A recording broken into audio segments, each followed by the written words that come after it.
यतो यतः समीहसे ततो नो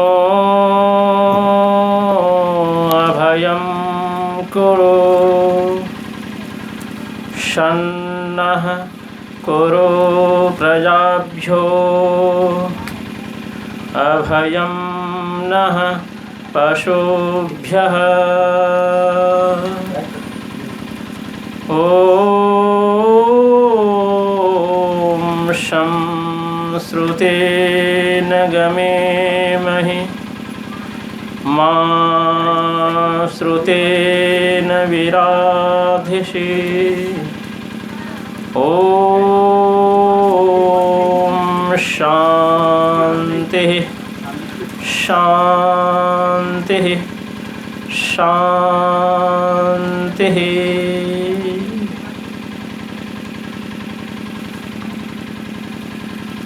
आज के इस यज्ञानुष्ठान का यज्ञ ब्रह्मा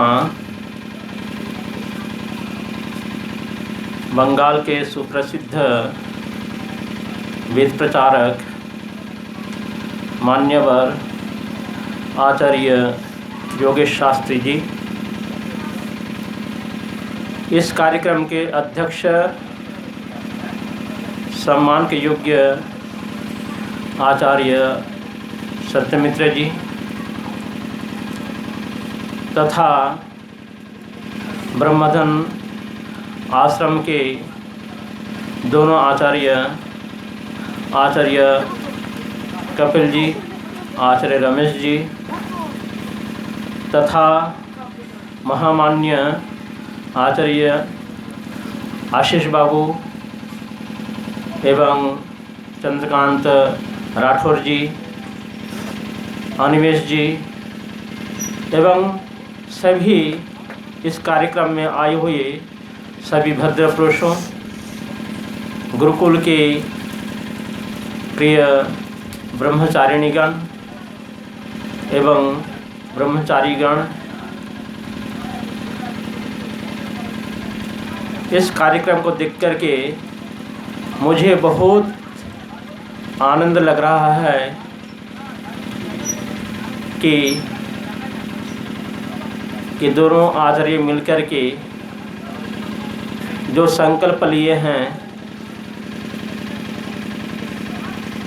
बहुत ही अच्छा संकल्प है कि ब्रह्मधन आश्रम को संचालन करेंगे। इससे पूरे संसार का लाभ मिलेगा। देखिए, मैं ज़्यादा कुछ नहीं कहूँगा। परमपिता परमात्मा हम सभी को ये जो मानव चोला दिया है, यह मानव चोला हमें प्रदान किया है अच्छा कर्म करने के लिए। यजुर्वेद में बताया गया है कि एक छोटा सा मंत्र है पहला अध्याय में कि कस्त्वा युनक्ति सत्वा युनक्ति कस्मै त्वा युनक्ति कर्मणे वाम वेशाय वाम।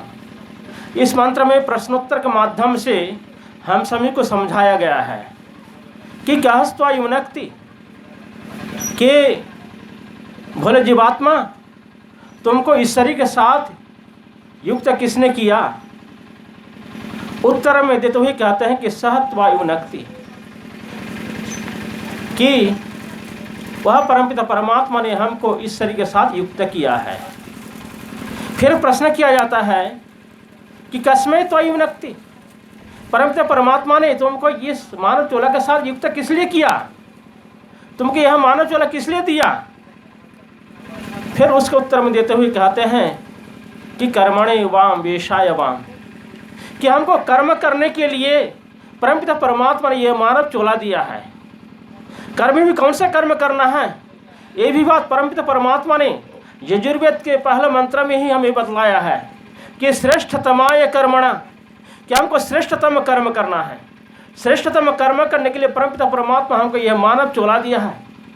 और यदि ऐसे 14 को प्राप्त करके यदि हम श्रेष्ठ कर्म नहीं करते हैं, यदि हम बुरे कर्म करते हैं, पाप कर्म करते हैं, तो दोबारा परमपिता परमात्मा हमको ये मानव चोला दोबारा नहीं देंगे। ध्यान रखिएगा। उदाहरण स्वरूप हमको बतलाता है कि जैसे एक छोटा सा बच्चा जब स्कूल जाता है, स्कूल जाते समय जब माता पिता से पैसा मांगता है कि पिताजी मुझे 10 रुपया चाहिए, माँ मुझे 10 रुपया चाहिए, तो माता पिता सोचता है कि इनके पैसे की आवश्यकता है। माता पिता क्या सोचता है कि इनको पैसे की आवश्यकता है, तत्काल वो पैसा निकाल करके बच्चे के हाथ में दे देता है।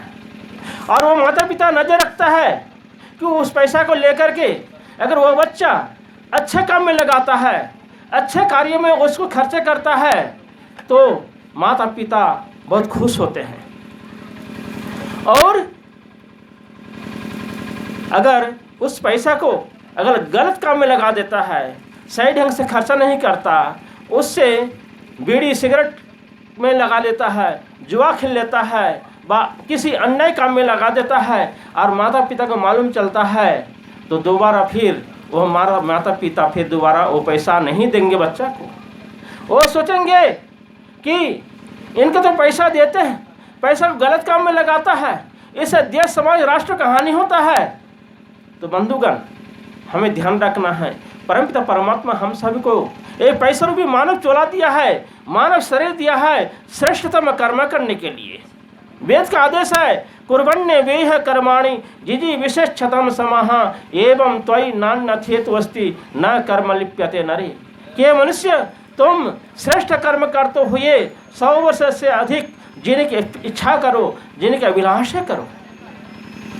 तो वेद हमें हम सभी को कर्म करने के लिए बोलता है, श्रेष्ठ कर्म करने के लिए बोलता है। तो हमें जिस कार्य के करने के लिए, जिस उद्देश्य की पूर्ति करने के लिए परमपिता परमात्मा को ये मानव चोला दिया है, उस कार्य को सिद्ध करने के लिए हम सभी को तत्पर रहना चाहिए। मैं ज़्यादा कुछ नहीं कहूँगा कि दोनों आचार्य कपिल जी, रमेश जी अपने गुरु का आशीर्वाद प्राप्त करते हुए उन्होंने जो कदम उठाया है, जो संकल्प लिया है, बहुत ही उत्तम कर्म है, बहुत श्रेष्ठतम कर्म है। इस कर्म में लगे रहना चाहिए, क्योंकि श्रेष्ठ कर्म करने के लिए बहुत घोर पुरुषार्थ करना पड़ता है।